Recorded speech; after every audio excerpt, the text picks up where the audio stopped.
तुम मैं हूं राजा शुजात और आप देख रहे हैं राजा शुजात यूट्यूब चैनल और फेसबुक पेज। आज की वीडियो में बात करेंगे पाकिस्तान के अंदर इमरान खान साहब के हवाले से। जो आपने पिक्चर्स देखी, जो जेल के अंदर उनको रखा गया, उसकी सहूलियात जो आपने देखी हैं, आप सोचें एज अ कौम कि हम किस पस्ती की पाताल में जा रहे हैं।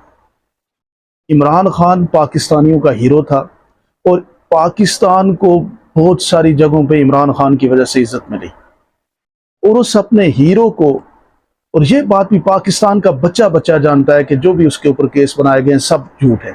साइफर केस 1 साल के बाद प्रूव हुआ कि झूठा है, इद्दत केस आपके सामने प्रूव हो रहा है कि झूठा है, और इसी तरह से जो बैरिया टाउन का जो केस है मलक रियाज के साथ 490 मिलियन का, वो भी एक झूठ है, क्योंकि मलक रियाज ने सरेआम सोशल मीडिया पे बता दिया है कि मुझे फोर्स कर रहे हैं कि आप इमरान खान के खिलाफ बयान दो। यानी झूठे केस बना के आप इमरान खान साहब को गिरफ्तार रखना चाह रहे हैं, और आप ये चाहते हैं कि सिर्फ आपकी अपनी जो एक गंदी सियासत है वो प्रमोट होती रहे। एक पाकिस्तानियों के ऊपर बेजा आपका इक़्तिदार जो है, जो गैर कानूनी इक़्तिदार है, वो आप मुसल्लत करना चाहते हैं।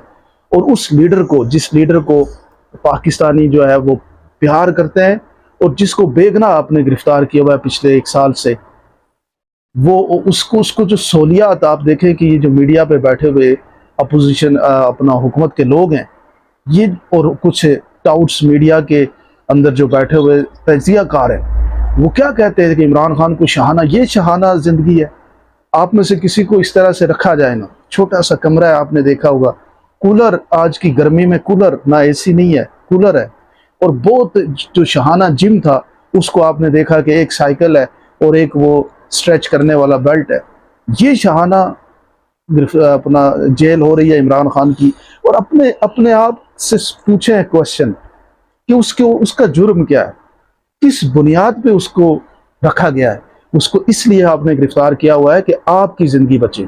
आपने उसको इसलिए गिरफ्तार किया हुआ है कि आपकी अपनी गंदी जो सियासत है वो प्रोलॉन्ग हो सके। आपने उसको इसलिए गिरफ्तार किया है कि वो अगर बाहर होता तो आप लोग जो है वो अंदर होते, और जो बाकी ताकतवर लोग हैं वो शायद इतने ताकतवर ना रहते।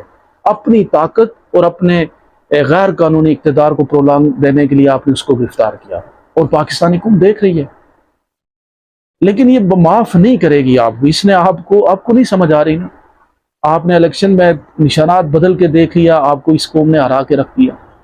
आप जो मर्जी करें, आपके ऊपर कुछ ना कुछ जो है वो ऐसे ज़रूर होता है कि आप हारते हैं।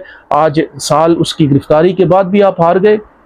उसके ऊपर आपने कोकीन का लगाया कि कोकीन इस्तेमाल करता है, वो भी आप हारे। आपने कहा कि वो जनाब ख़वातीन के बगैर नहीं रह सकता, ये भी आप हारे। आपने कौन सा इल्ज़ाम है जो उसके ऊपर नहीं लगाया? हर इल्ज़ाम में वो उससे जब टकराया तो पेरिश कर गया। तो आप क्या समझते हैं कि वो ये सब कुछ क्यों हो रहा है? ये इसलिए हो रहा है कि अल्लाह का खुसूसी करम है उसके ऊपर। उसने अल्लाह तबारक व तआला का एक रहम और करम, और उसके ऊपर उस खुदा का जो ईमानी ताकत है उसका एक असर है उसके ऊपर। आप भी ये करके देख लें, आप भी एक दफ़ा ये साफ़ सुथरे हो जाए, शायद आपको भी अल्लाह माफ़ कर दे। अल्लाह के यहाँ तो हर किसी की माफ़ी मौजूद है, लेकिन जिस तरीके से आप ये सारा कुछ कर रहे हैं ये लंबा अरसा नहीं चलेगा, और पाकिस्तान की कौम इसको नहीं बर्दाश्त करेगी। ये आप देखें ना, पूरी दुनिया के अंदर, आप बड़े सगीर में देख लें, हिंदुस्तान में देख लें, इलेक्शन में क्या हुआ। मतलब मोदी सरकार जो एक किस्म के अपने आप को सब कुछ खुद ही मान रहे थे, सारा उनका घमंड जो है वो अवाम ने तोड़ के रख दिया। अब अवाम नहीं मानती, किसी जगह पे नहीं मानती जोर ज़बरदस्ती की हुक्मरानी। तो आप कब तक ये जोर ज़बरदस्ती करेंगे? इन द एंड आपको जो है वो हार माननी पड़ेगी। और इमरान खान जो है वो एक, आप यूँ समझ लें कि इस सदी का नेल्सन मंडेला भी है, इमाम खमैनी भी है। इस सदी में इमरान खान से बड़ा लीडर ही कोई नहीं है, और इमरान खान इंशाअल्लाह जो है वो पाकिस्तान को मुश्किलात से भी निकालेगा, और पाकिस्तानी कौम के ऊपर जो जुल्म और जाती है, और इस कौम को जो ना कारोबार इसके पास, ना बिजनेस इसके पास, इंटरनेशनल दुनिया में इनके लिए रास्ते जो है वो छोटे किए जा रहे हैं। اس قوم کا پرسان حال بھی اگر کوئی بنے گا تو وہ عمران خان بنے گا۔ آپ لوگ کیا سمجھتے ہیں ضرور کمنٹ سیکشن میں بتائیے۔ بہت شکریہ۔